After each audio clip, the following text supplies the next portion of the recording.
Porque nunca la profecía fue traída por voluntad humana, sino que los santos hombres de Dios hablaron siendo inspirados por el Espíritu Santo. Por esta razón, diariamente nos convocamos para meditar y para ser reavivados por la palabra del Señor.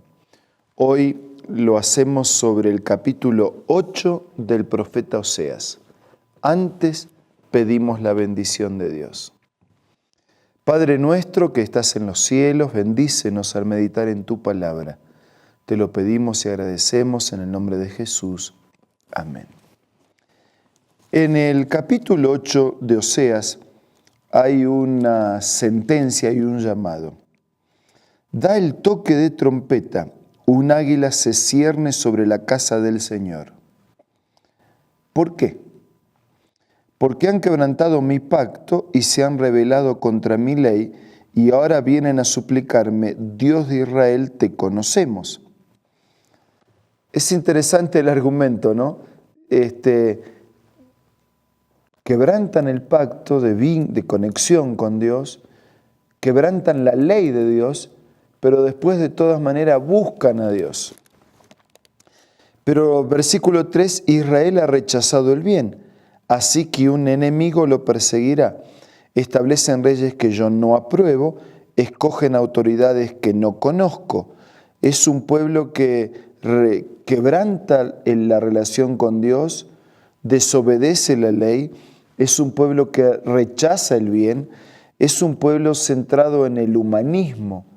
En lugar de tener a Dios como centro, colocan al hombre como centro. Es un pueblo materialista. Dice, con su plata y con su oro se hacen imágenes para su propia destrucción. O sea, es un pueblo idólatra, porque tienen plata y oro, pero lo utilizan una parte para hacer imágenes y adorarlas.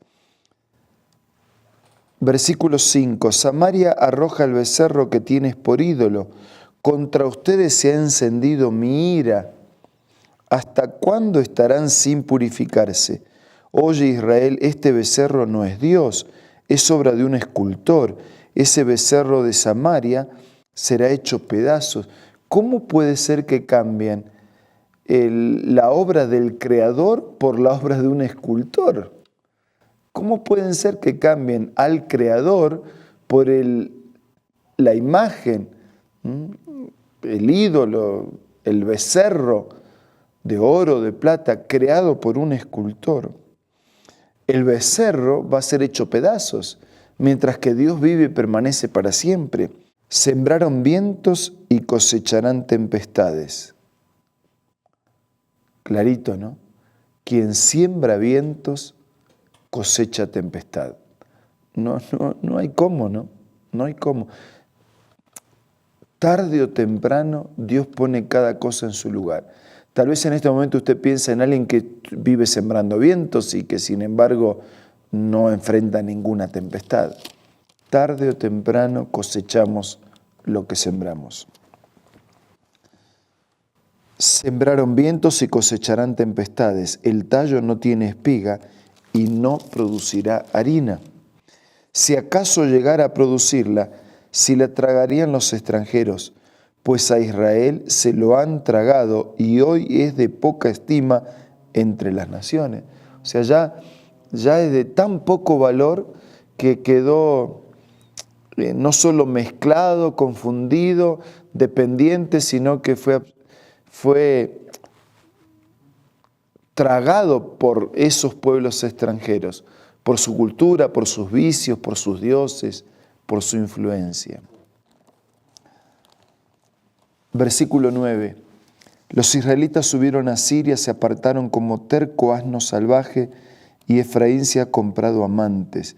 Se fueron a Siria, es decir, dejaron a Dios y se fueron a otros dioses.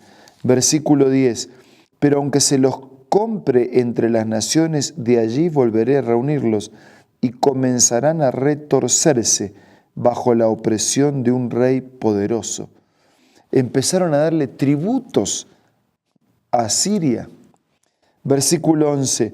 Efraín edificó muchos altares, idolatría, para expiar sus pecados, pero estos se han convertido en altares para pecar. Yo podría escribir mi ley muchas veces, pero ellos la verían como algo extraño. Me han ofrecido sacrificios y ofrendas, y se han comido la carne, pero eso a mí no me agrada.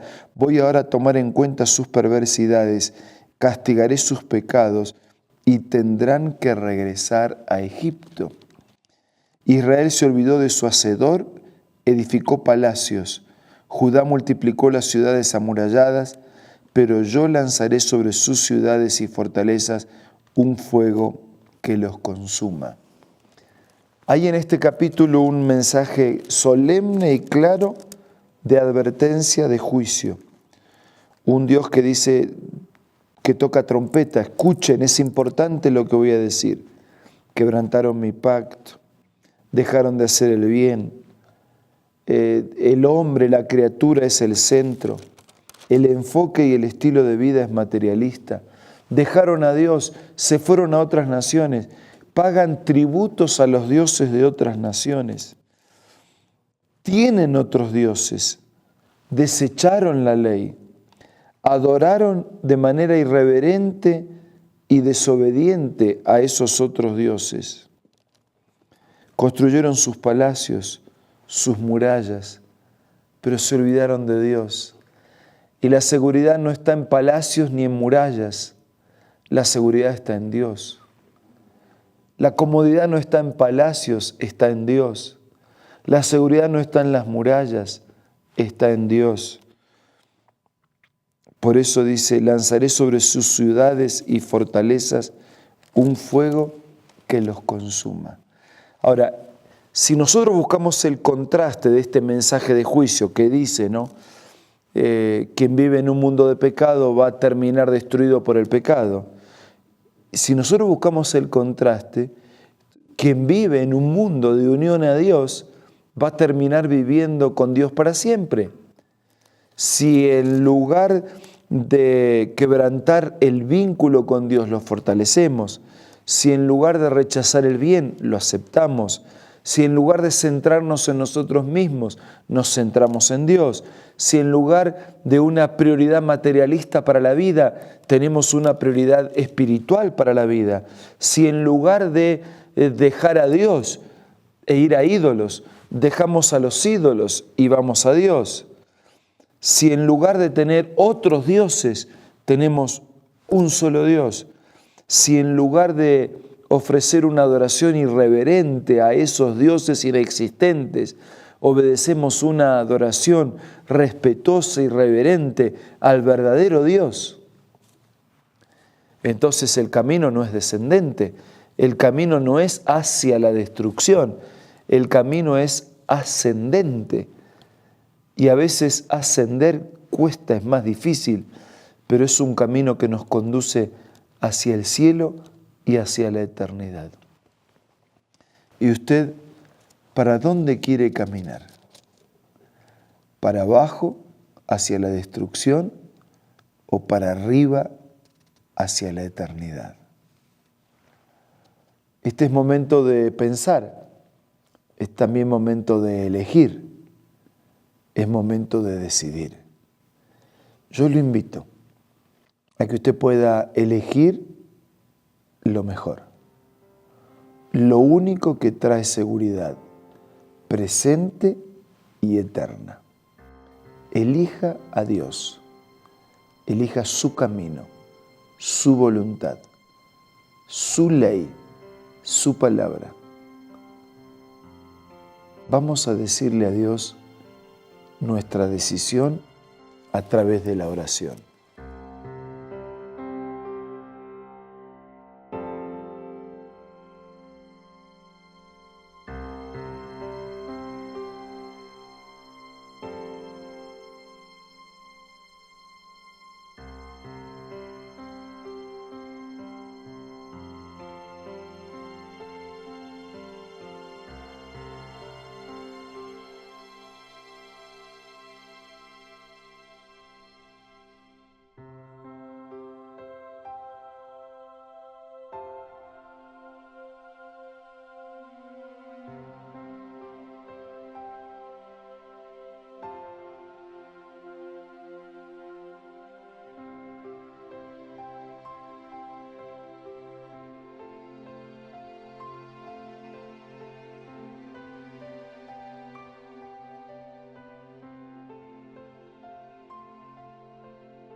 Padre nuestro que estás en los cielos, elegimos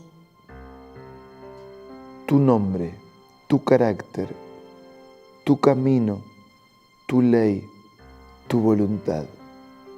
Te elegimos a ti. Queremos vivir contigo. Vive con nosotros. Ayúdanos a ser fieles y a caminar hacia arriba y hacia la eternidad. Todo te lo pido y te lo agradezco en el nombre de Jesús. Amén. Muchas gracias por su compañía en este día y de cada día. Nos reencontramos mañana para seguir siendo reavivados por la palabra de Dios.